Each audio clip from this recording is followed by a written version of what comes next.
On live. Welcome everybody to This Is Difficult. Learn your ABCs and how to chew and walk at the same time. Here, oh wait, no. Learn how to play video games. Learn about video games and video game related content. That's the one. Yeah. Dude, I was literally walking up the stairs at my parents' house and had to stop and like finish the mouthful of food that I had like I don't know, an hour ago. Oh yeah, it's hard. It's definitely hard. Really also, difficult. this guy, right? Oh, see, I can't do that. Yeah, I don't think I can do that. No, I probably can do that. It takes a lot of practice. Right. Has to hat up top. It's easier if you start one first. Yeah, and then, right. Especially time. like if you start rubbing first, it's easy to pat. You know, you this just gotta is start. Our show. Video game related content. Yes, I am your co-host, Lord Yeshua, the Josh man. That's me. That felt weird to say. And we got Paul. You're on his channel. It's Ryugami-san himself. And another letdown. He let us down by not being here last week, but he's here now. It's Zach. I'm just kidding. Yeah, I was celebrating my wife's birthday. Give me a break. Yeah, that's fair. That's valid. We can't that's really. Semi-valid. Yeah. Semi-valid. You're allowed to have a wife, I guess. We didn't write that into the contract. Darn it. But we're here to talk about some shit. We got a good week. I think we all gamed a little. Let's pass it off to Paul to kick us into high gear. And here comes high gear. This is what it feels like. Here is what it feels like. Let's talk about the games we played this week. There's one thing that I know came out this week, and I think some people are eager to talk about it. We're not going to talk about it too much. I haven't had a chance to play it yet. So, but we'll leave that till I will be the as end of brief this as possible and leave enough for a reviewable chunk. Yeah. I will also be joining it on. Very cool. You're making me want to stream it. Yeah, like which one of us is stream gonna it, do that? man. It's Stream it. All of us. It's such a personal journey, though. See, this I'm game. doing basically a blind playthrough, though. Like, I've only played like the first, like, you know. For me, I'm gonna get annoyed if I stream it for like the fifth time. Are we just into this? Like, clearly, everybody, we're talking about Zelda Skyward Sword. Like, oh shit, I never that knew is that. what we're talking about. But here, let's save that juice for the end of it, and then we can go over what we liked about it briefly. Anyway. What'd you guys play this week, Josh? Let's start with you. Oh my god, Skyward Sword. Oh my god. Okay, I played a lot actually this week. I did a lot of Mario Galaxy. I almost had 100 stars. I've never 100% of this game, so there's like kind of like a crazy. I didn't even realize like some really intense stars at the end that are like kind of unlockable, and I was like, oops, I forgot these existed, and they're like horrible, like the ball level, so hard. The ball level, and you have to like roll a ball on like a razor thin thing. Luckily, the Switch has reinvented the motion controls a lot, so like all those weird ones that were like really arduous are like really not that bad anymore. So it's really awesome. Loving that game. Me and Colin played some sick mods this week. Holy shit. So the dude, Kirko Mods, Mark Kirko, is just shout out real quick if you hear me, Mark. He's like, we need to bring him into the fold bad. He's like a standalone. He works with some of our modders, but he himself is like a big like singular force in the modding community, and he specifically does like banjo and other things. And so we played like this one was a Donkey Kong Country banjo mod that it was the first level of Donkey Kong Country, like all side scroller as Banjo and Kazooie with all the same mechanics as Banjo Kazooie, like completely reinterpreted. It was really, really cool. Oh shit, you got the subbage. And he's coming out with one that we literally like joined his Patreon just to get this as soon as it comes out. But he's making one that it's Banjo Kazooie in mechanics and characters in a world. Maybe I'm spoiling something by saying this, but in a world where each level is a different N64 game, and it's like totally fleshed out, and there's like Yoshi's Island or Yoshi's Story, like Perfect Dark, Bomberman, Ocarina of Time, Super Mario 64. It's absolutely godly. I'm gonna want that so bad. I'm gonna drop the trailer for you guys in the Discord actually, just to show you guys. But, do that. Or if Colin is hearing me, just drop it in the chat even right now or whatever. But yeah, that's fine too. Super cool. This guy is a really cool modder, and all of his mods are super easy in our current modding program. So we're like really excited to like just do it. Like someone, this isn't the same guy actually, but we found this mod where someone modded Super Mario 64. Super Mario 64, the core and the game and whatnot, but made it Bowser's Fury. So it's like literally one giant ass level. The music, everything. That's really cool. I love it so much. And so you have like a surfboard instead of like Plessy or whatever. So you can ride around that. It looks so fucking good. We have not played that one yet, but that's like on our big list. That sounds really cool. There's a massive list now. So aside from that, Super Mario Galaxy, a little bit of that. Played some Donkey Kong and some other shit. And of course, I played a good amount of Skyward Sword. I am really savoring this. I think I'm probably going to 100% it. I've only 100% it the first time I got it, and literally when I was standing in GameStop picking it up, I was like, I was here 10 years ago doing this like again, the same GameStop. I don't remember. I said that too. I was like, I don't remember if this. I don't think so. I think I was still living back home with my parents at that time, but regardless, it was like the exact same, like, on launch day 10 years prior in a GameStop. Like that memory is just like, holy shit. How many games have you done that for? Like the same game, like in your lifetime, like completely reimagined. Link's Awakening. I got that. Yeah, it's got to be Link's Awakening, right? Link's Awakening is the only other game I can think of that's like really like a treat to like get released again, and you're like, oh wow, like it's only 10 years old. It's kind of crazy. Are we diving into it? No. We haven't all talked about the games we've been playing this week, so. Okay, but that's it for me. Pretty good week, I would say. Oh, look, our favorite, yes, our biggest fan. Hey, Zach, what'd you play this week, man? Dude, so I wasn't here last week, but over the past 2 weeks, I played so many games. I've been really rocking it out. Like, holy crap! Aside from because you missed last week, so you didn't get to talk about the games you're playing. Yeah. Aside from the bog standard Batman Arkham Knight and Gears Tactics stuff that I've been playing on stream, I beat Metroid, the original for NES. Wow. I did Zero Mission. With save states, without I did use save states. I just because I was like, I gotta crank through this. I want to get the feel for it. Didn't have to, certainly. Like I could have done it, but I was like, it would have been excruciating. Yeah, it would have been so long. Bowser's Fury.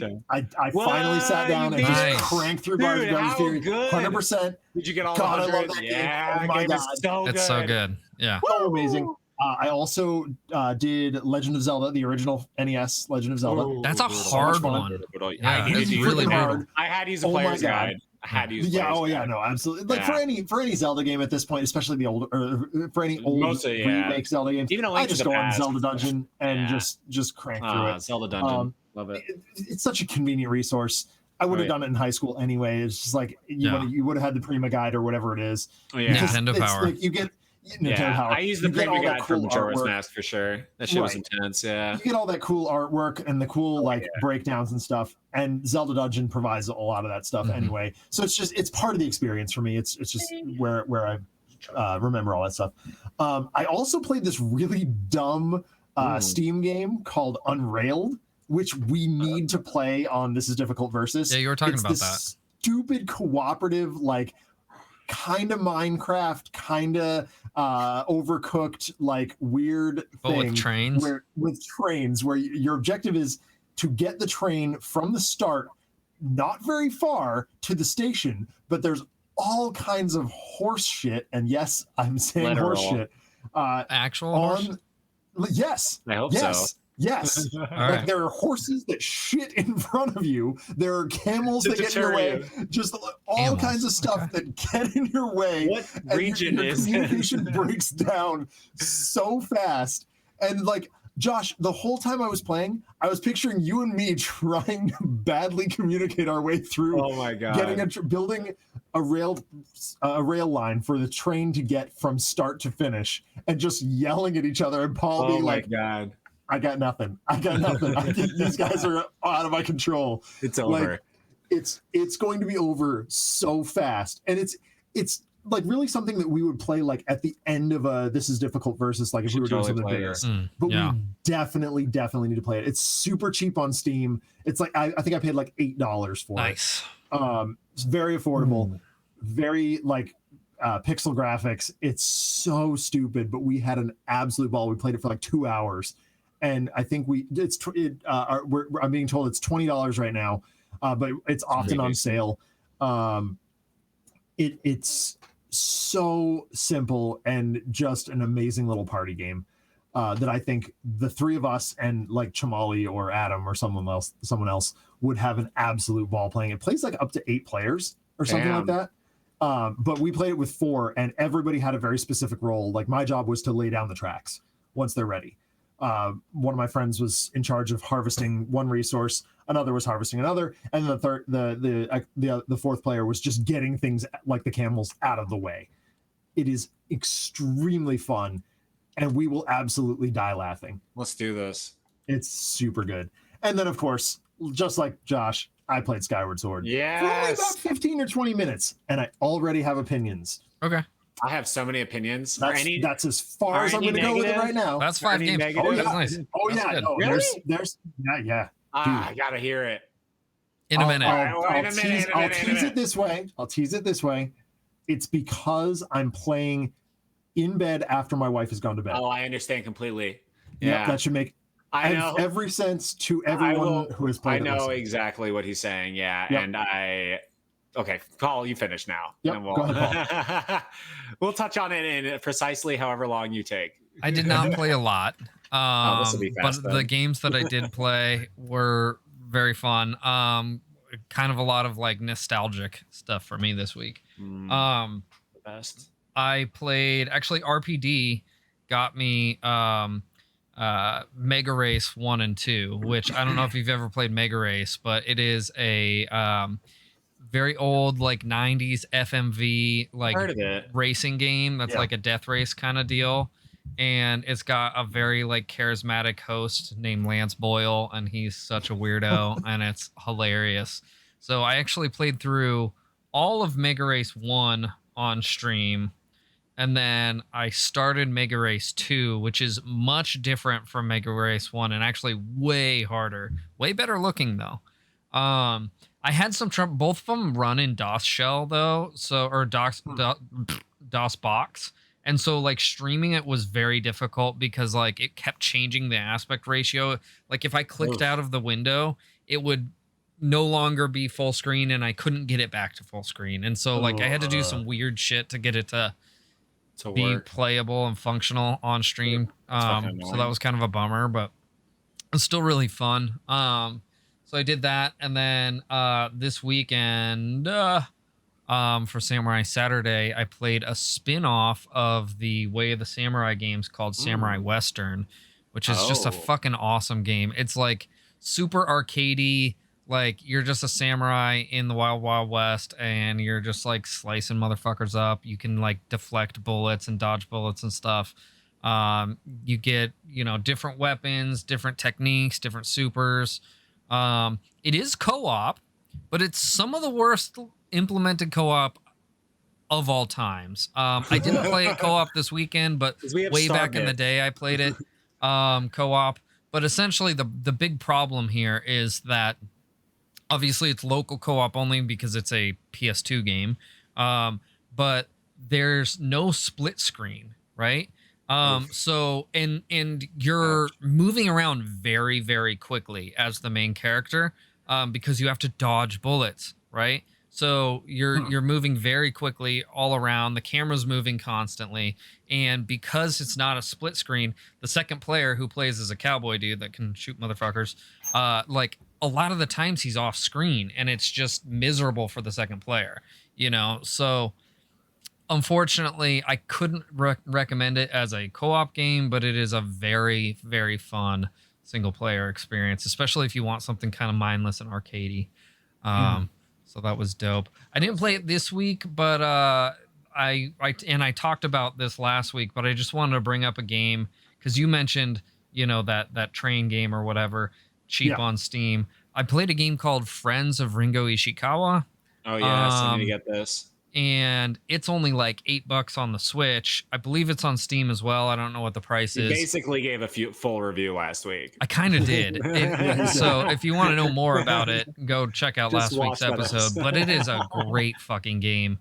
Yeah, I need to play that. So, and it's, I think it's worth bringing up again because it's inexpensive. It's really fun. But again, I'd just like to mention this before everyone goes out and buys it.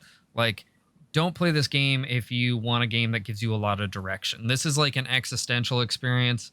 It is not a it doesn't tell you what to do in any way. You kind of just got to figure it out because you're living in this world, But anyway, really cool game. Very good pixel art. It's very. The reason I brought it back up actually too is because it's very what's the name? River City Ransom-esque. In fact, yeah. So I think you'd enjoy it too a lot, Zach. So it's very good. But anyway, that's what I played. I did not play Zelda Skyward Sword because even though I own What's wrong with you, Paul? I got it day one. It's a fake copy. It's not a fake copy. No. Adam's is the fake copy because there wasn't a foot in the picture. Yeah, there wasn't a foot in Adam's picture. You can look. There's a foot in my picture. Wait, what? We'll explain it later. I made a rule that if you post media, so like if you get a new record or a new CD or a new DVD or whatever, your foot has to be in the picture. Oh, I don't remember why. I think someone accidentally put their foot in the picture once, and someone commented like "cool foot," and so now it's a rule. You have to put your foot in the picture, and now I just by default take pictures of my feet. Yeah, so weird. What we do. It is weird. I hate feet. Feet are disgusing. Yeah, it's weird. But like, I picked up, this record. If you have a foot fetish, though, check out Adam's Discord. No, don't do that. It's terrible advice. It's amazing. But like, I picked up that record yesterday for Record Store Day. Hail Satin by the by the DGs, and which is Foo Fighters. And I was like awkwardly trying to get my feet up on my dad's dashboard, and my dad goes, "What are you doing?" I'm like, "Don't worry about it. That's hilarious. Just this thing." That's so funny. It's a thing. What was I? Oh yeah. Back to Skyward Sword. Yeah. So I have not played it. I am going to do a full playthrough on stream starting on Tuesday. So that's the reason I haven't played it. I did put it in my Switch. I did boot it up. I did not start it. Did you redeem those 60 cents? Did you know that you could do that? I got 60 cents back from like Amazon or some shit. So if you go, I don't know if this is like maybe a secret, but I do it every single time. Oh, if you register your game online? You register your game and it gives you money back a little bit, only for cartridges. So I did not do that. If you do that for every single one, like sometimes it's like it's like a few bucks, and then you just get a digital purchase with it, or you could use it to get off of buy a game. It's just a discount for the online, also the $20 a year. After buying 20 games, I can buy Ringo Ishikawa for $8. For $8. So should we talk about the Skyward Sword? Yeah, let's go ahead and augments. Talk about it. I am going to do a full review and a full playthrough. I've never finished this game. I've only gotten to like the 3rd dungeon if you don't give ever. It a 10, I'll fucking kill you. So I mean, it'll be basically a blind review. I'm kidding. No, I think you're going to give it a really good score, though. I already can know what issues you're going to have with it, and I feel like it's the same issues that a lot of us. So here's the thing, though. Like I have played the original. I have not finished the original. Like I said, I've only gotten to the 3rd dungeon, and I don't really have I know what the complaints most people have, and that stuff doesn't really bother me that much. Maybe it will get worse as it gets so bad. Okay. It's like there's one part in particular, like me and Colin, like everyone else we know had issues with this part, and it's just so frustrating, and it's really random. It's like towards the end, it's just a very random part, and you'll be like, this has got to be the part, and then the ending is just like a lot of clunkiness. But honestly, the story is so fucking beautiful. Can I just say this? It's the origin story for Zelda. This story is how you write a Zelda game. This blows Breath of the Wild into another dimension, dude. This dwarfs so many Zelda stories. Like, if you really want an incredible story and don't even care about gameplay or anything, like, this story carries the game, period. Like, as whatever else with the game aside, this is one of the best stories ever made in a video game. I stand by that. It's like such a fucking good story. Character development, everything. It's incredible. Like, they really went hard. They gave us an origin story worthy of Zelda. Like, truly incredible. And in my opinion, so like the first notable thing is that it just looks better. Like, it really looks like a Switch game. I think it looks better than Breath because they kind of went with a more gorgeous. It's less cell shaded. It feels more like a Zelda world. The characters, again, I feel like I'm playing a real Zelda game again. Like, I don't love the the character designs of Link or Zelda. I think it's like maybe my favorite Link design. Link's face. He looks the most like Link to me. He looks really kind, and like there's a theme actually that I kind of picked up when I was playing it again, reading the text really carefully. Like, Groose is kind of like the big oppressor, and like he's supposed to be like chunky and big, and like Link has always supposed to be like not foreboding as a hero. He's not like this legendary figure. Correct. Like he is scrawny, and they even mention that in the beginning. He's like you're small and scrawny, and like Link is supposed to kind of be like goofy and nerdy, I think, and he's like lazy too. Like I really like how they set up his story in this one so much. I like the personality development. I just don't. Yeah. There's something off about the visual. I know what you mean. I think this is the best Zelda, though. I think character-wise, I think she is the best Zelda. Like, she is so cute, so girl next story. I get the limitations in the graphics, but like so much less annoying. She also than plays a heroic role in this, whereas she doesn't in any other game. Something. Her role she's useful, huge. She plays the biggest role of any Zelda in the whole fucking franchise. Like her role is so pivotal every inch of the way, and it's like, I don't want to spoil anything for Paul, but let's focus specifically on the changes between the original and the new one, and then we'll move on. I mean, so maybe we just save this until we review it, because like, let's face it, all of us are going to contribute on that review. It's not going to be just you, Paul. Well, we just give the changes. Just give the changes then. Yeah, we won't even talk about the go ahead, game anymore. Josh. How about I think you've put the most work into it. Why don't you rapid fire the differences? I'll do the differences, and then Zach will do the negative one, which I know is a thing, but I'll touch on that briefly. Okay, let's do that. The difference is there's a fucking camera that you can move. Okay, I don't even know how to explain it. You can move the camera. I know this is like what? What do you mean? Great. You can move the camera before? Fantastic. You had a Wiimote, bro. You had to go boop to put the camera behind you, like in Super Mario 64. Yeah, it was annoying. Super annoying. The camera is gorgeous. It feels as good as Breath does. It feels as good as Wind Waker does, which was weird because like Wind Waker and Twilight Princess came out before this game on the Wii, and it did not have camera capabilities, and those games did. So that is like I'm only really noticing. Yeah, but those games didn't have like the motion control thing, because that's one difference that I heard. I haven't played it yet, but one thing that people gave a caveat to that with is if you are using motion controls, you have to like press a certain button. Oh, maybe it's the other way around. If you're not using motion controls, you have to press a button in order to use the camera. Yes. And we might as well just mention this now. So your C stick is the camera in motion form, which if I'm being perfectly honest, this game was remade to remake the original essence of Skyward Sword. Non-motion controls kind of break the principle of the game, and they're trying to accommodate that for people to be able to play it on the light and play it in offline mode. And what I really fucking wanted, instead of doing like these motion bits and whatnot, although it's really hard because it is a motion-based game and a lot of the movements require certain like cuts and whatnot, or drawing even sometimes. It's kind of hard to just do a regular Ocarina of Time style combat and like, or Wind Waker style where you're just Link and like you're just using buttons. I really wanted that. They could not do it, so they gave us this motion stuff. And then Zach, tell us what you think about this now that we're so the only way I am able to play it honestly is lying in bed with my wife trying to sleep next to me, and there's no possible way that I can play it in motion control mode without waking her up. So you have to use button mode. Yeah, because you're flopping your arms all over. And it's just shaking the bed and driving the cat nuts. If you have a switch light, what are you doing over there? Right. If you have a switch light, he's just like, not. Yeah. I don't know if I would recommend this game if you only have a switch light. Correct. Like, if I'm being honest, which is weird to say. Yeah. Is it that bad though? Like I've heard that it's rugged.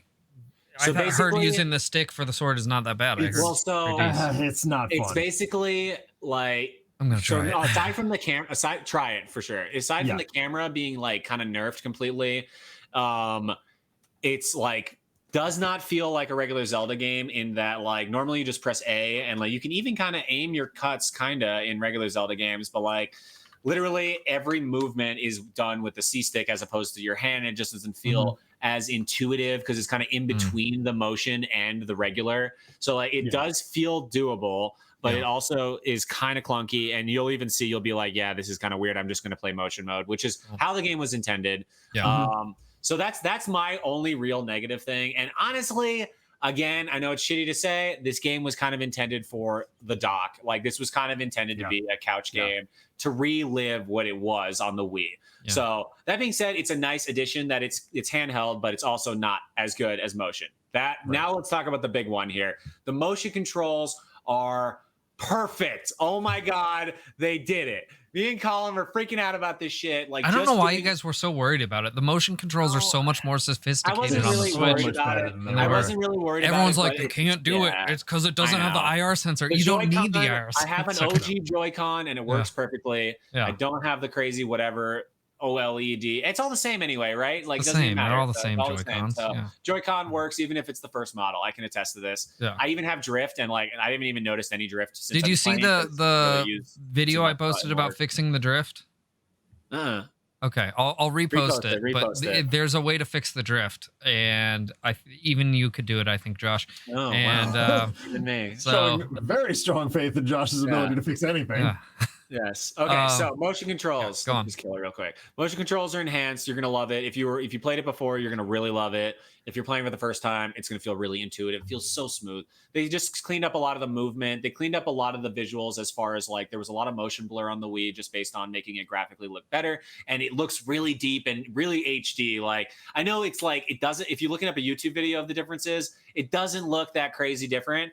If you actually play it though, it feels like the depth of field is like enhanced by the reduction of like motion blur and just like making it. Well, it's kind of like how we talked about Mario Galaxy, right? When the remake, or not remake, but the Mario 3D collection or whatever the fuck it's called. It looks like a brand new game on the Switch versus what it looked like on the Wii. Right? Yeah. So, well, I mean, even as I go through with using the Zelda Dungeon walkthrough, the graphics and the screenshots look totally different. They and really there's a couple do. of minor differences here and there, like in terms of dialogue and placement of things too. Oh, interesting. That's the other thing. So the dialogue is enhanced. This is a weird one, but this was notable in the original. There is trudging dialogue, and you really cannot like smooth through it. You cannot skip cutscenes. You can now skip cutscenes in their entirety, down to like mini ones, not like super mini, just like talking, but like not to mention any dialogue at all can be blazed through by pressing the B button. You can like eat the whole paragraph and just shoot to the next one. Delicious paragraph. It's delectable. A lot of extra dialogue has kind of been shortened. I noticed there was like some dialogue in the intro actually that was like changed a little and shortened. So like even that intro like video where it's like talking about the past and whatnot, that is actually changed up. And there's a few other things. Fi is like less intrusive. Like she's literally like, if you ever need to talk to me, press this button. And I'm like, what? Girl, you give me the option? Like shit. Like there is an option in the other one, but it's not like only that, you know, like so she only talks to you like it feels like not as bad. It just like feels like she was really fucking annoying. She's, in my opinion, in the original, more annoying than Navi is in Ocarina of Time. Like, so annoying in Skyward Sword. Shit. So that's like, it's pretty much like it's a knockout of the park. Like this feels like the best use of the Joy-Cons I've ever felt. Like it feels like I don't even mind that it's not a controller. I love it. Can't wait for you to play it. And we'll jump into that more later. What are we talking about? What we got next is a review. 2 weeks ago, and I actually didn't mention this on last week's podcast. I don't know why, I totally forgot, but I actually finished Ratchet and Clank Rift Apart, which is the newest iteration of the Ratchet and Clank series on the PS5. So without further ado, that's my French accent. What are you friggin'? I'm gonna switch over to this. There we go. No, is it German? French. Anyway, no, I am now starting my review of Ratchet and Clank: A Rift Apart on the PS5. French from the perspective of a German. Yes, something like that. Anyhow, ooh, wow, look Ratchet and Clank: A Rift Apart on the PS5. This is an incredible game. Let me just start with that. It is it's kind of an action platformer type genre. If you've never played a Ratchet and Clank game, that's what it is. Literally everyone has made this comparison. So I kind of want to just say it real quick and move along because I feel like, it's an obvious thing that you have to say, but it looks now like becoming a cliche. Exactly. It looks like a Pixar movie.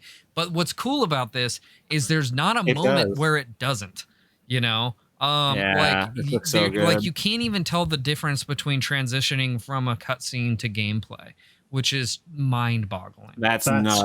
Crazy. That's so good. In fact, there's sometimes like in my gameplay, in my playthrough, where I would just like stand there and like thinking the cutscene was still going, and then realizing, oh shit, I'm just standing here. I need to play this game. That's amazing. That's cool. Just giving a little. So it's interesting to me, like that it is that seamless, because there are some games, Gears for example, which tone down the quality of the cutscenes, or some of them at least, to match the gameplay footage. Yeah. So okay. Yeah. That experience artificially. Well, so no, they don't do that. This is what they do. Everything is at that level. What they do in those games is the in order to save money and time, they render the cutscenes in the game engine. Right. That's what I'm saying. That's what I'm saying. So they do that intentionally, where it seems like Ratchet and Clank doesn't do that. No, yeah. Well, and what's crazy is like you can't even tell the difference. I mean, there's some times when you can. I think the one thing that would give it away is like the fur detail, right? Which in cutscenes is immaculate, and in gameplay it's almost immaculate. You know what I mean? So it's barely noticeable, yeah. Yeah. But anyway, just giving a little bit more background on the game itself. It's developed by Insomniac Games. It was released on June 11th, 2021. It is on PS5 exclusively, and this game launched at $70, so $69.99. $70, which is kind of how like all brand new. That's like the new thing. I spent brand new, like next word. Yeah, but next gen games, next gen games drop at 70. Dude, that's dumb. I didn't even know that. Yeah, really dumb. What about a next gen game put onto Steam eventually? Is that going to be $70 again? I don't know. Here's the thing. Like that's a totally different topic. Like if you factor in inflation, technically games should be way more expensive than this, right? But that's a whole long conversation that we shouldn't get into right now. I feel like not in the middle of a review. So moving along. Fair enough. What did I like about this game? The gameplay is incredible. The graphics are incredible. Like I said, like you can't tell the difference between a cutscene and your gameplay some of the times, most of the times, almost all the time. It is, it's the most stunning game I've ever played. Said that about Ghost last year. Yeah. I mean, well, so there's a difference, right? Like I know, Ghost doesn't have this kind of graphical fidelity, right? But Ghost artistically is, more beautiful. It's fucking incredible. And the Ghost of Tsushima director's cut that's coming out, that's going to be all PS5'd out, is, it's going to be up here, right? But not quite necessarily. What else did I like about the game? Like the writing is really fantastic. Again, going back to the Pixar example, it feels like you're playing a game that is written for both adults and children, right? Like how when you watch a Disney movie, there's jokes that are like maybe pretty adulty jokes, but would just go straight the fuck over the head of a child, right? But intertwined in that joke is a joke that the child would get. That's kind of how this, the writing in this game is, and I think it's done really very well. That's awesome. Is there any crossover between the writers who might have notably worked on a Disney product? That might not be a question you know the answer to, but yeah, that's not a question I know the answer to, but it's possible. I don't know. Cool to see the team, So, I love those things about this game. I think, there's probably many more things that I could go on about. But let's talk about what I didn't like. What I did not like about this game was there's not much I didn't like. I did like most of the game. There's two things in particular that I didn't like. One of them is kind of a minor issue. And then the other one is a little bigger, and they're both kind of related.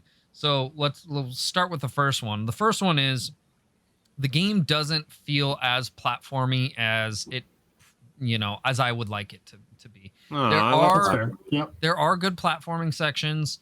but it feels more like an action game than a platformer. Yeah, it looks more like Zelda. Yeah. Is that just an evolution of the franchise, or do you think it is? An actual drawback? Yeah. You know, I think that they kind of went into more of like they tried to make it more cinematic, make it play more like a movie or whatever, and less like a video game where you feel like you're doing a lot more platforming kind of stuff. Though, sure. In 100% honesty, I haven't played the early Ratchet and Clank games, so it's hard for me to really, you know, answer that question honestly. That like rift gun is sick. That thing lets you grapple through the rift. It's so fucking cool. It's so fucking dumb. cool. I'll talk about that here in a minute. That is filthy. Why is this an exclusive? Ugh. Well, there's a. Well, yeah, there's. I mean, it's always been an exclusive.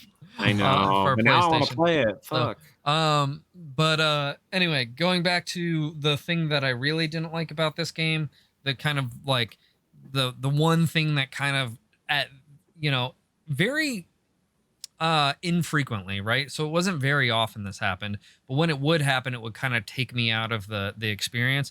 There's some like shitty platforming sometimes, and there's some like there's at the very beginning of the game, I tried to jump on this thing and I got stuck, and I'm just like floating in between this thing, and it's like just really bad hit detection, and like there's like an invisible wall there that's fucking shit up, and there shouldn't be one there, and like so it just felt like as polished as this game looks, and as like well done as they, you know, attention to detail in everything, every aspect of this game is done so well, except for some reason like the controls, like it kind of feels like PS2 almost, you know, like in that aspect. And that's bad. And again, it's not always, but like when it happens, you're like, what the fuck, man? Like that just feels bad. This is a you know, next gen title, you know, on the PS5. It's like a flagship title. So like that was kind of a bummer, but fortunately that very rarely happens, and it usually only happens when like you're like being extra exploratory, right? When I'm trying to like, you know, almost break the game in ways that like, you know, go places I'm not necessarily supposed to go, that kind of stuff, you know. So it's not something you're gonna run into, but like I said, if you do, it just kind of feels whack. A lot of people complain about like the ammunition in this game, which I think is a really silly thing to complain about, because with the amount of weapons that it gives you, and like the variety of weapons, which is one of the great things about this game, like the different weapons it gives you are so unique and fun. Like part of the fun of the game is switching between your weapons, right? So when you run out of ammo on a weapon, you just switch to your next one. There was never a time in this game where I felt like negatively impacted by running out of ammo, which is something that I heard a lot of other reviewers complaining about. I just thought that was strange, and I thought I should mention that. I think if you're playing the game the way the game was designed to be played, that's not going to be a problem for you. So there's that. You mentioned, Josh, the kind of like portal technology in this game. Yeah, sick. That is probably like the biggest highlight of this game is the rifting, right? And like I don't know what else to call it, but like there's like when you're doing it in these little sections, it's impressive for sure, but it's not super mind-blowing because it's just taking you to another part of the same map that you're on. But there's parts of the game where you jump through a rift and it takes you to a totally different dimension, and it renders everything on the fly in an instant, and it's impossibly cool. Like it's also impossible to do on a system previous to the PS5, right? That's crazy. Yeah. And like I've mentioned this before, like without actually playing it yourself, you don't realize how cool that is. I don't think there's any way I could describe that feeling that would make you feel the way I feel about it unless you've experienced it yourself. But it is the most next gen feeling thing I've experienced in a video game, period. That's sick. So it's nice. Super worth noting. And yeah, it's insane. Dude, it really is. It's very cool. How is the gameplay? Was it fun? Absolutely. Like I said, with the very, very few exceptions of platforming being a little bit whack, it's fantastic. The art is obviously beautiful. It's like super cartoony but really gorgeous, like especially if you've got ray tracing on. Holy shit, man. Like it just looks absolutely incredible.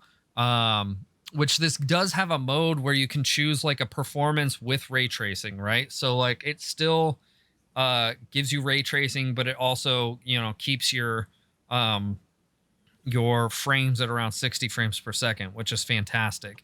That's or really good. Or you can lock it to 30 frames and have ray tracing as well, and have even like higher resolution, like super crisp, 4K whatever. But like I'm telling you, with the performance ray tracing on or whatever, it looks incredible. So I think that's the best way to play it. You can also do like purely performance mode where it doesn't do ray tracing, and it's just it's 60 frames plus always. And I didn't do that, but I'm sure it's cool. But like I think the perfect compromise is that performance ray tracing, because it looks absolutely incredible. And I never felt like any kind of like stuttering. There was never a point where the frame rate felt bad to me. So that's rad. The music's really good. Sound design really fantastic. Especially because like there's always characters around that are talking and doing and saying different things. Also, like you have some weapons that are actually like living weapons, right? Yeah.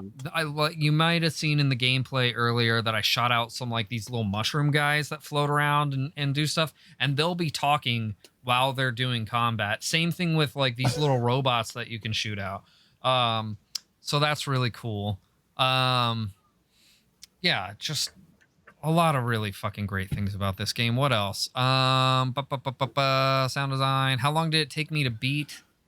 I'm gonna say probably 20 hours, 15, 20 hours. It's not a super long game, but it's plenty of content. And it could be longer if you want to.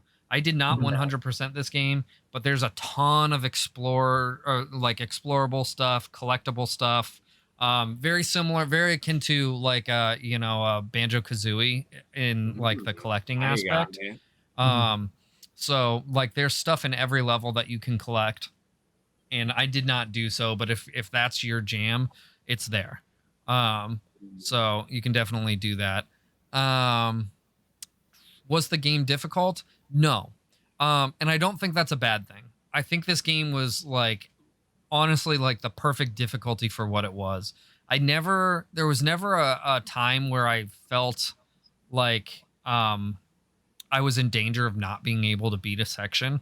There may have been one or two sections that I had to retry, but not really. But that also kind of plays into like how this game feels like a movie. Like it keeps the flow going, right? Without, interrupting too much, without you having to like die and go back and do shit over. And I think that's good. I'm sure you could, I don't know. There's probably is other difficulties that you could set. But the default difficulty I think is perfect for a first playthrough, like absolutely perfect. Because it, like I said, it feels like a smooth experience through and through. And it never felt too easy either. That I should really mention.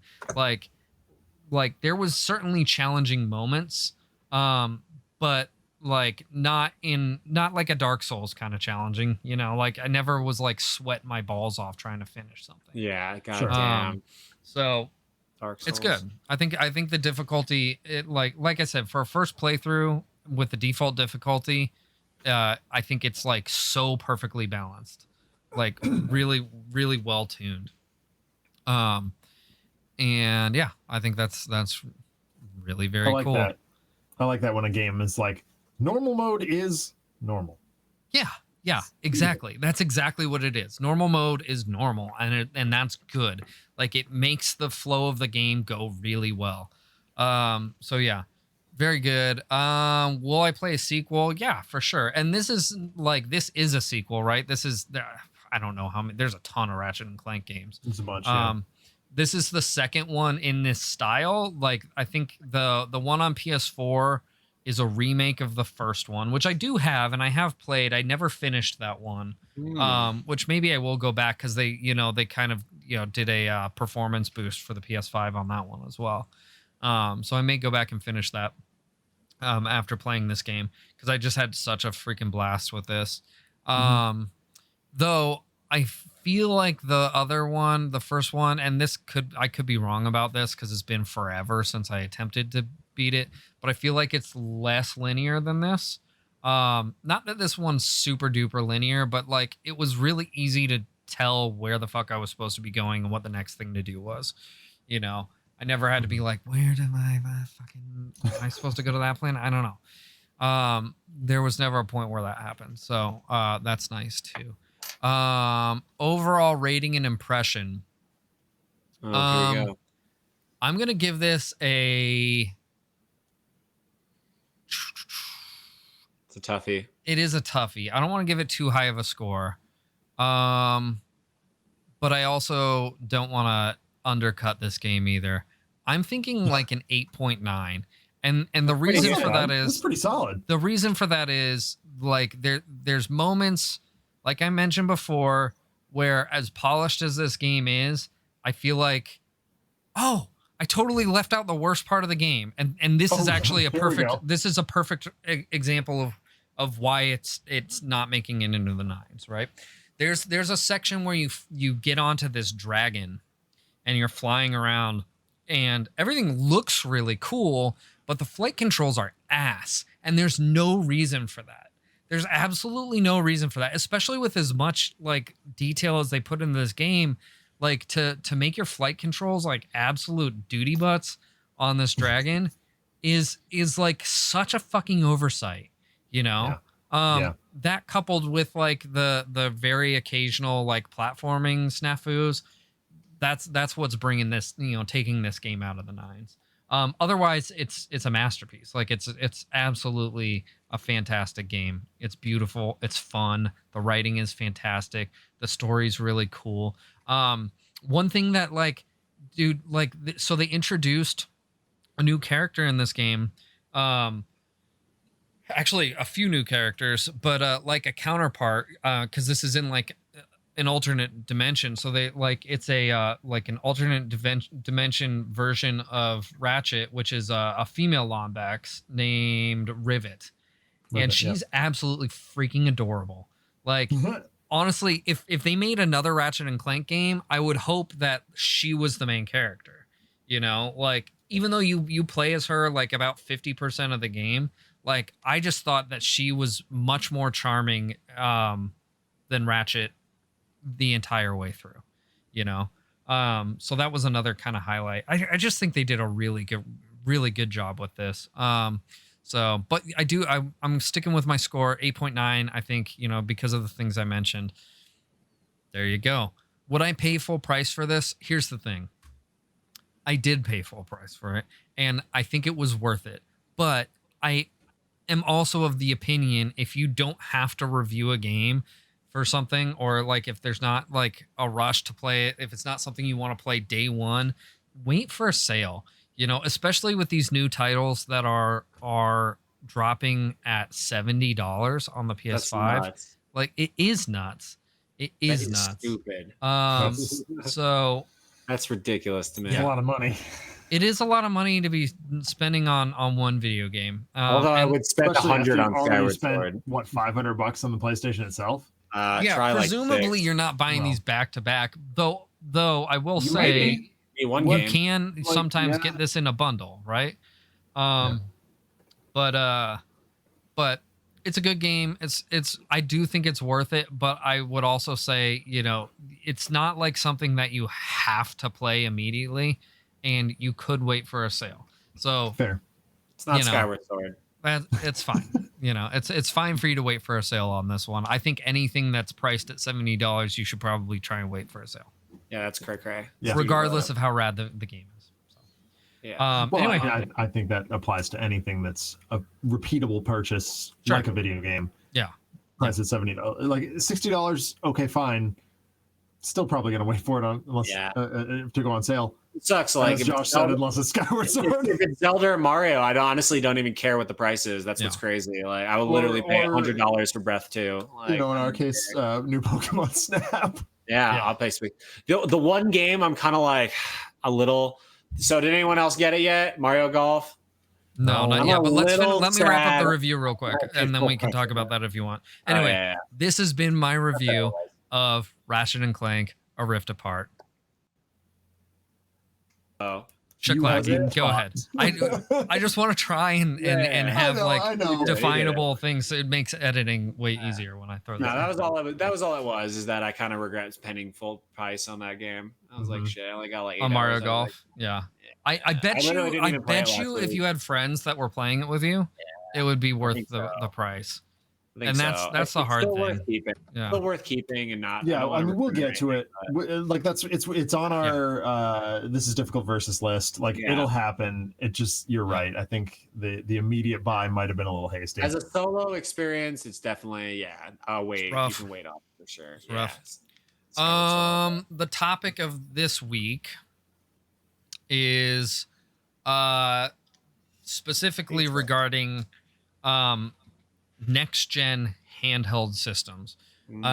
So last week we briefly talked about the new Switch OLED system, which I'd love to get Zach's thoughts on that. But also this previous week we had an announcement for the Steam Deck, which is a handheld PC gaming device that is in the same form factor essentially as the Switch. I think it is designed to be a pretty direct competitor, and also is a dockable system. They will be releasing a dock, though. I do think it should be mentioned that the dock is sold separately from the system, and the system retails at around, what is it, 400 to start out. So it starts out at 400. We don't know what the dock's going to be.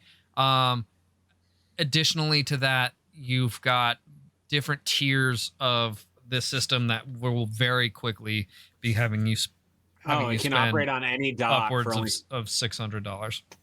The dock can be really cheap. Apparently, it can be any dock since it's just using a standard USB. Oh, really?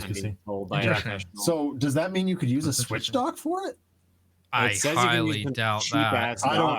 I don't know that I would trust that. I mean, we know that problems abound with using a Switch with anything else. I don't know that I would be comfortable using anything else with a Switch dock.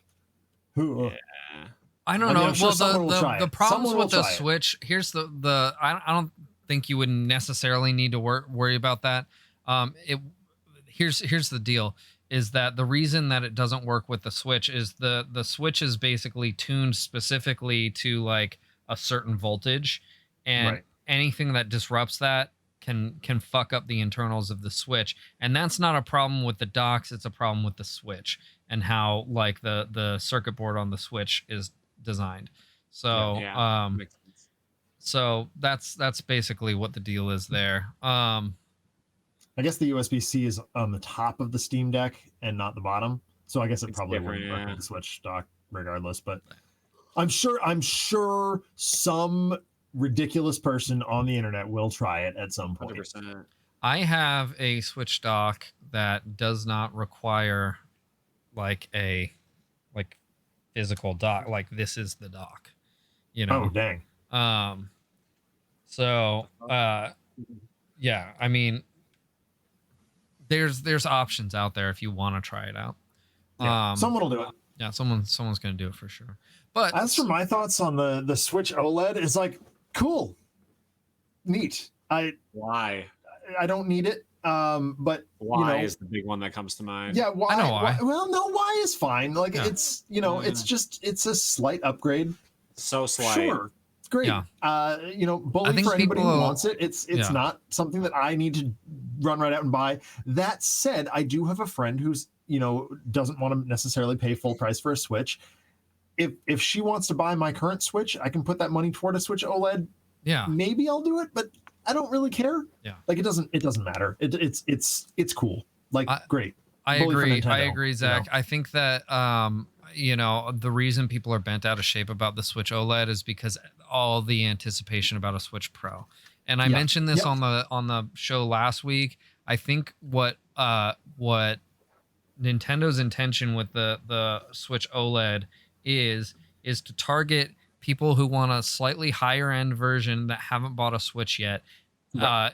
In addition to kind of stretching this generation out just a little bit more. That is right, because exactly it's what already a long generation. I think instead of a Switch Pro, I don't think they've ever had any plans for a Switch Pro. No, there was never a Switch Pro. I think their next device is going to be the Switch 2, and it probably will be backwards compatible, but it's going to be a whole new generation. Super Switch. The mere fact that they went back from disc media back to a genius cartridge. I'm going to call it a cartridge, but it's more of an SD card. Flash card. Yeah. It's a flash card based system. I love the word cartridge because that's just the generation I come from. I'm right there with you, Josh. Yeah.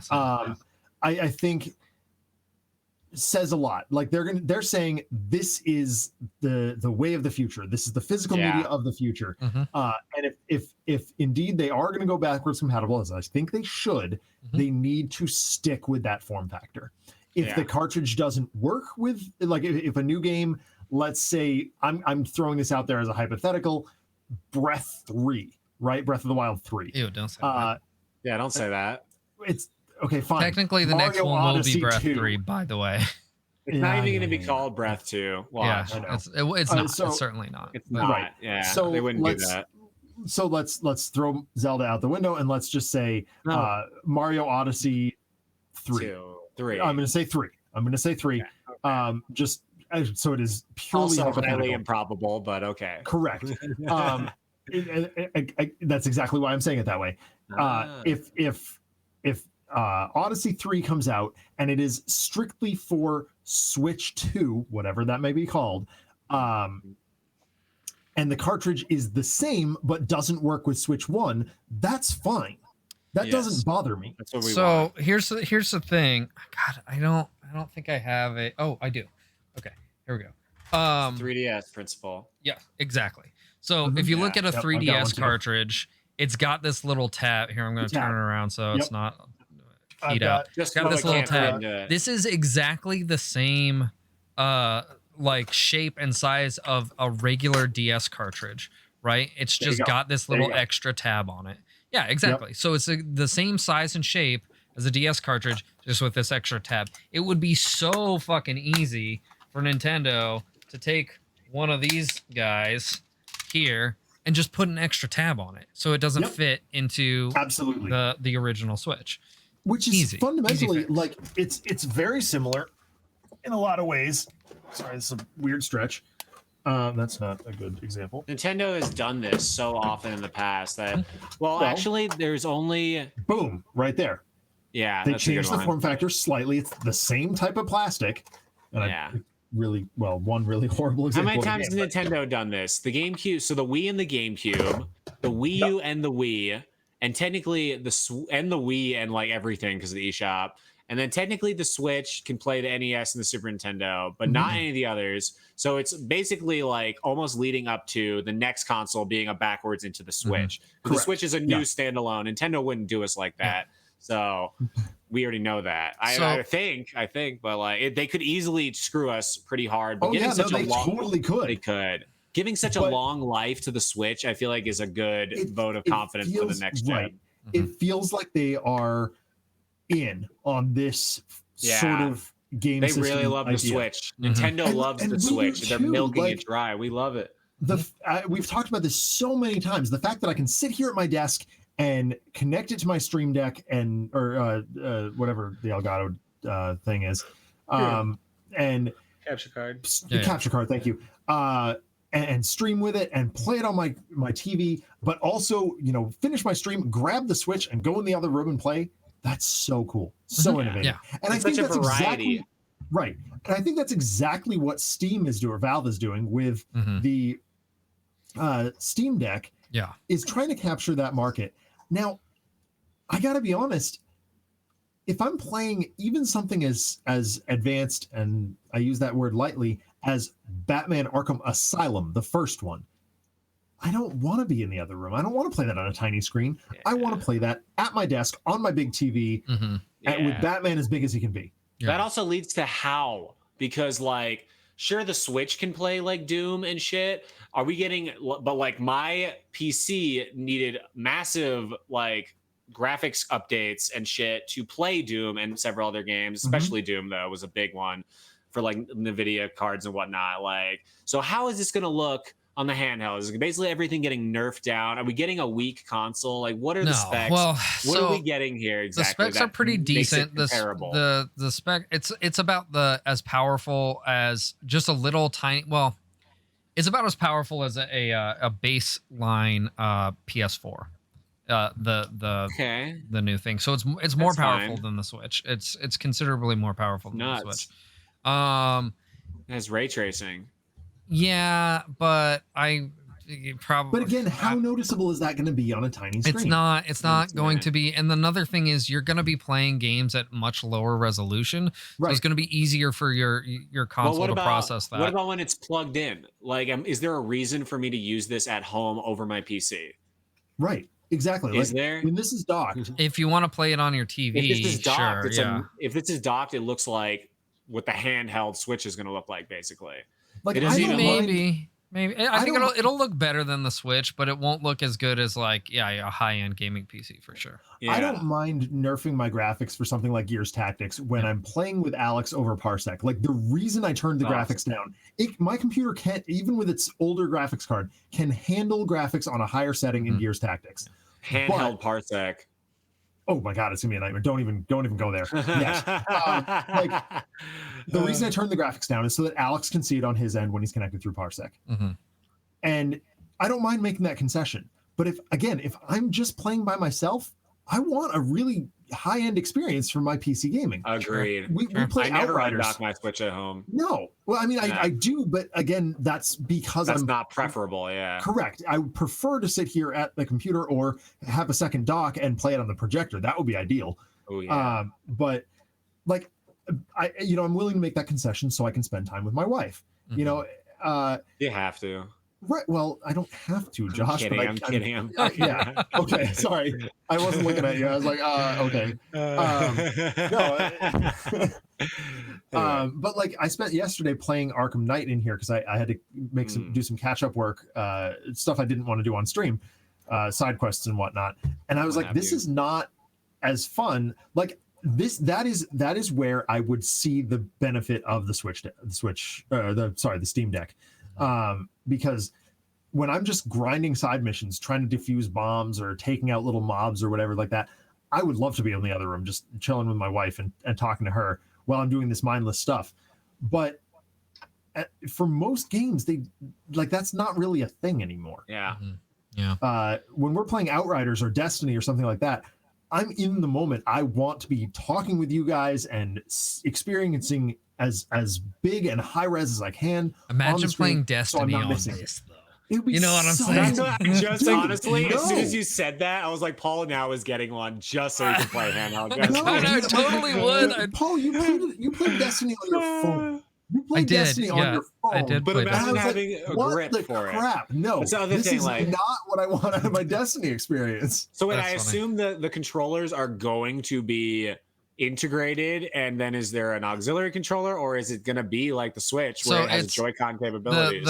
It has controls integrated into it, so it's got D-pad, it's got 2 analog sticks on either side, it's got the 4 buttons, it's got the triggers, the 2 triggers on each side, and then it also has 2 back buttons on but everything is fused into it, and it's all fused into it. But here's the thing, you can connect literally any Bluetooth controller to it, any Bluetooth controller to it. Yeah, so that's really cool. Here's another thing that no one's mentioned yet, and I think this is where it's going to destroy just about any handheld on the market by a mile. We'll see. Emulation. Yeah, it's going to be able to emulate almost every console up to PS3. Wait, how is that going to be allowed? Okay, but that's the thing, Josh. It's a PC. How is it allowed on PC, Josh? No, it's just Steam, I thought. No, it's everything. It's got a Linux backend. It's got a Linux backend. Allegedly can be hacked to put Windows 10 or Windows 11. It's not even hacked. It's totally open. It's totally open. So like you can install whatever you want on it. If you want to install a Windows operating system on it, you absolutely can. Sorry, like, I used the word no hacking. hacking. Not hacking. Yeah. So wait. So I could literally run like mod loader on this shit. So okay, sure so this is where we need to table this exact question for when Doug's on. As far as the legality of it's concerned, absolutely. Yeah.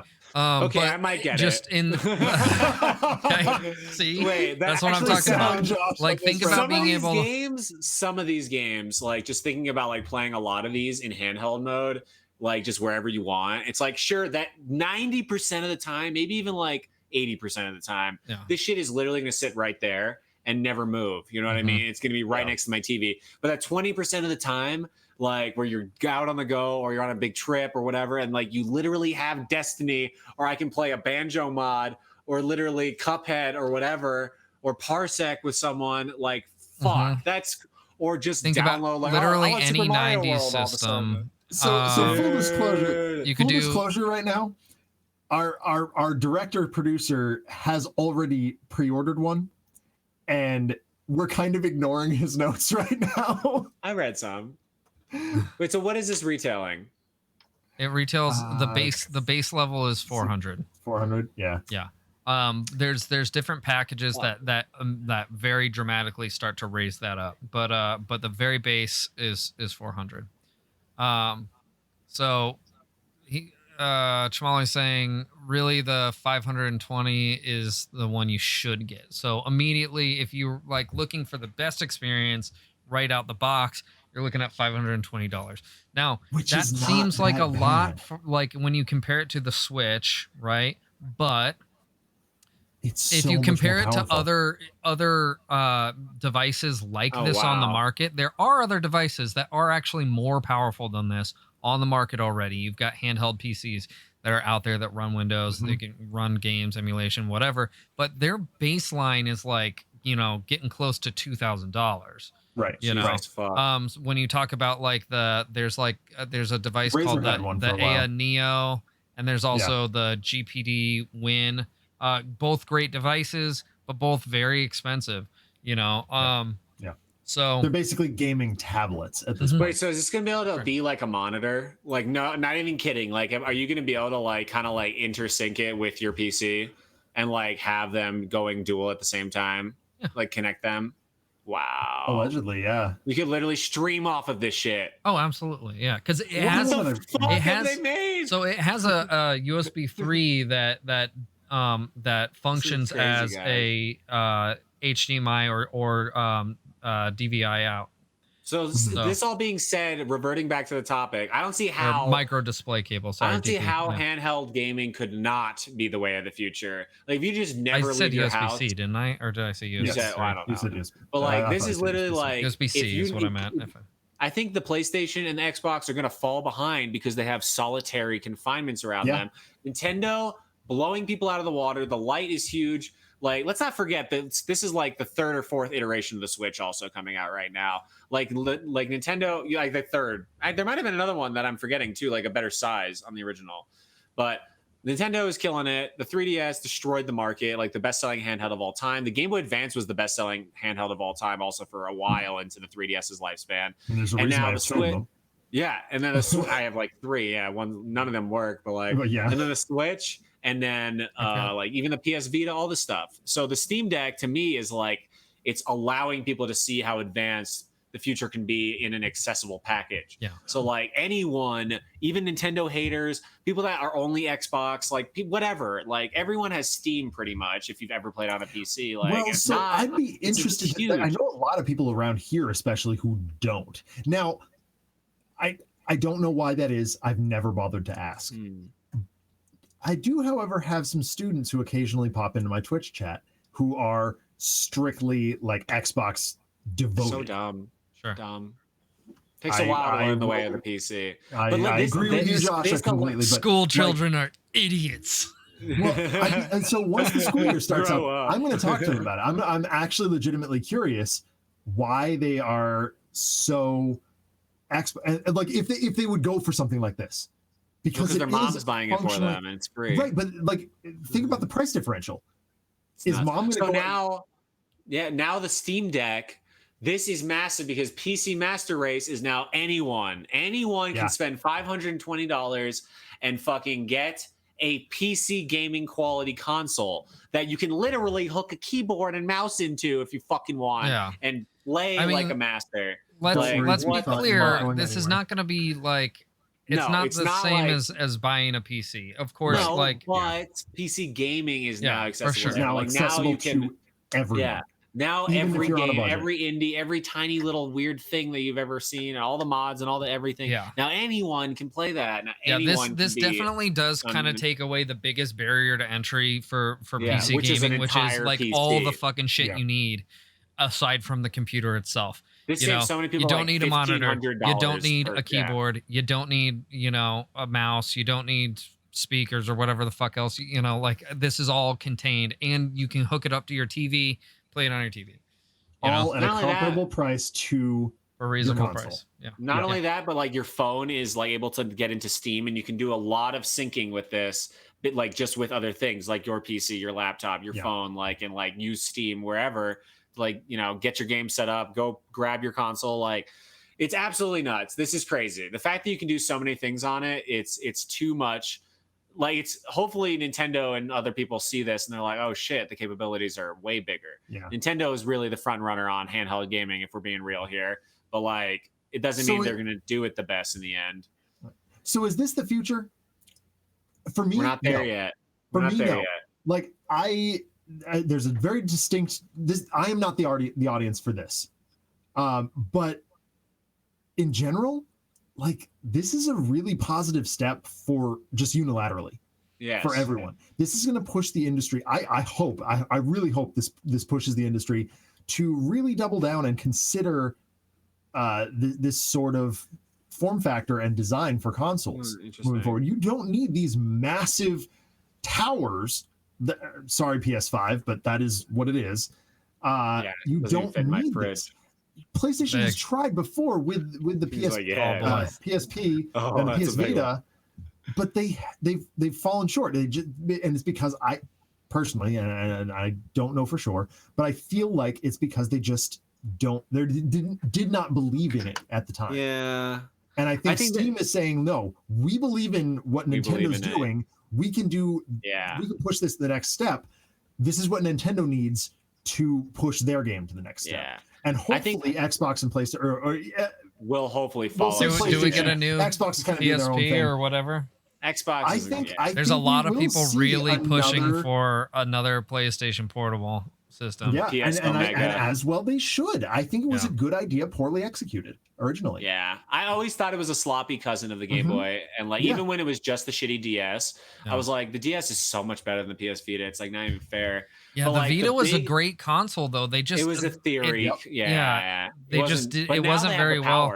If you think about, now they do have the power. If you think about what they were doing, is they were trying to deliver like basically console quality games on a handheld with the Vita. Like the N64. It had an OLED screen on it. It had an OLED screen. This is way before the Switch OLED, right? Yeah. So, the PS Vita is a cool piece of hardware, but it was not marketed very well. It was, like they didn't have the games that they needed, and that's why it failed. Who knows? Maybe PlayStation will look into doing something like this, or I doubt Microsoft would, because Microsoft I don't think Microsoft is even in. Here's what Microsoft would do if they were gonna do it, right? They would market it as like a Game Pass machine. Yeah. For that you can take on the go with you. Absolutely. And they already have that. It's called the Windows Phone. Sure, yeah. Well, they don't have the Windows Phone anymore. I know, but like you just get the Surface line of products. Oh yeah, that's true. Surface Surface Gaming or something like that. It would be something really stupidly named because that's Microsoft, but they would totally. I will say what Shamali was just saying is it going to be enough of a draw, because a lot of these games are not exclusive on the PC.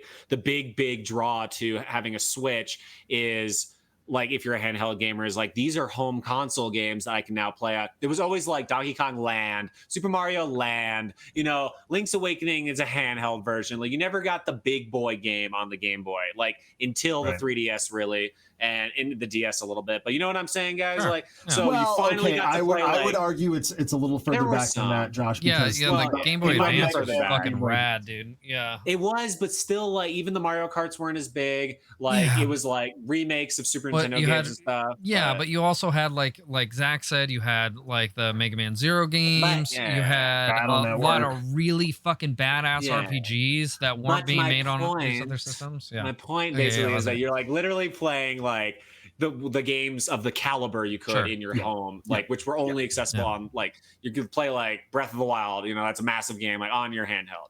Okay, and then. It's kind of the same thing, I think, being able to play these games only on PC, even though they are exclusive elsewhere. You now have the full collection. Making that handheld is still a big draw, I think.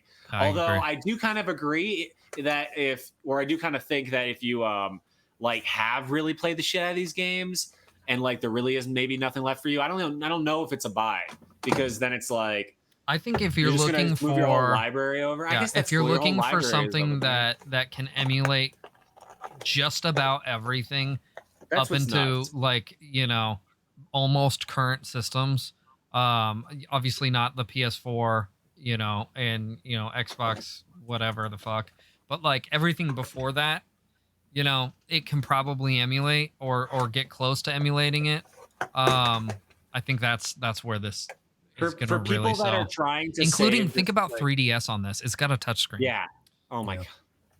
So for people as one final thought, because I know we're running long here. Yeah, we do need to close it up. Does that just mean, and this may be something we need to talk about at some point on a different on another episode, does that just mean that the Sega Nomad was ahead of its time? Like, for sure. Ahead of its time. Also, my biggest gaming regret is selling my Nomad. Dude, I know, right? I sold mine too. I'm so upset. It hurts my heart every day. So much. Like, God, I consider going and buying one on eBay. They're not cheap, but like they're not cheap. I'm pretty sure the first time I won the Stanley Cup in NHL '94 was on the Sega Nomad. Damn, I miss it. Yep. Yeah, I miss it so bad. Dude, also like the backlight on those things could like compete with the sun. Yeah, I've got a Game Gear in pieces on my desk downstairs. And I need to fix that thing. Oh, dude, I've posted a couple things in the Discord. I think of a guy that fixes up old stuff. No, I watch that guy all the time. Yeah. And that's actually that it wasn't him, but it was a similar YouTuber who had the video on how to replace the capacitors. I was going to say the capacitors are what really go bad in those. Yep. Yeah. And I've got the replacement set. I just need to find the time to sit down and do it. Damn. Yeah, handheld gaming was really running rampant in the 90s and shit. Like, yes, it was, because that's where we were at. That's where we were at. And also, like, now it's like kind of like Steam Deck comes out. Okay, who's your competitor? We got the Switch. Okay, there's two guys. No one wants to fuck with these guys, you know, or like whatever. Every time something comes out, you have to consider your competitor so highly. And before it was just like ideas. Every company's making shit. The only place that the Steam Deck can't compete with the Switch is with exclusives, right? Like everyone's gonna always want Nintendo exclusives. No one can. No one can. Anyway, let's wrap it up. Any final thoughts, guys, on this before we go? Play Skyward Sword. I can't wait to see where this goes. I'm really excited, and I may buy that. I know I won't, but I'm interested to see what decisions are or what conclusions are drawn by people who do.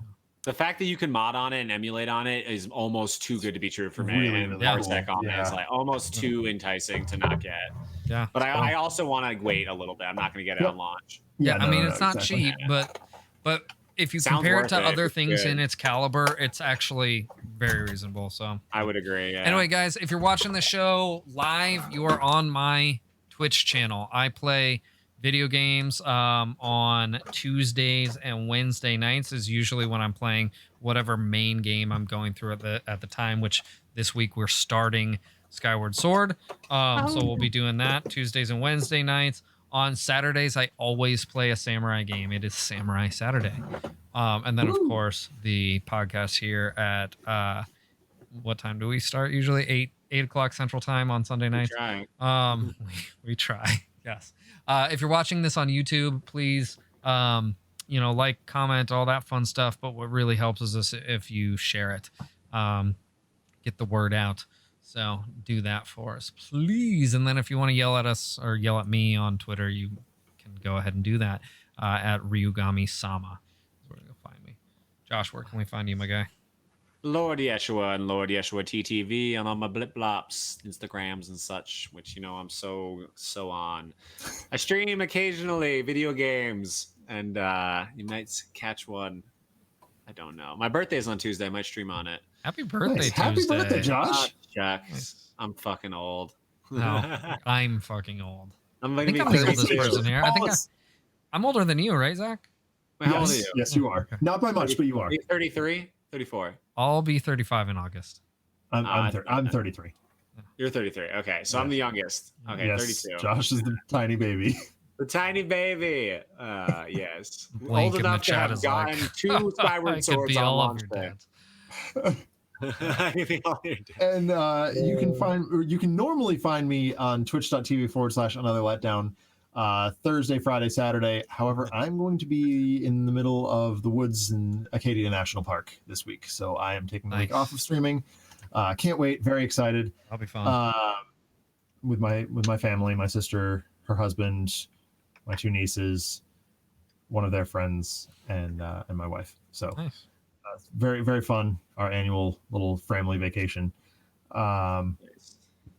Yeah, so that's that. And I should be back in time for the podcast next week. Like, that is literally, I should be pulling in and just ready to go live. So. You're gonna be covering twigs and garbage and yes. I'll be talking about Skyward Sword a little bit because I will be playing over the next couple of days. I have tomorrow off, and I will be, grind it out. I'll be playing Skyward Sword pretty much all day. That's what I'm doing right after this. Excellente. Yep. Well, everyone, have an awesome evening. We will see you next time. Good night. Good night, everybody. Good night. Bye. Bye.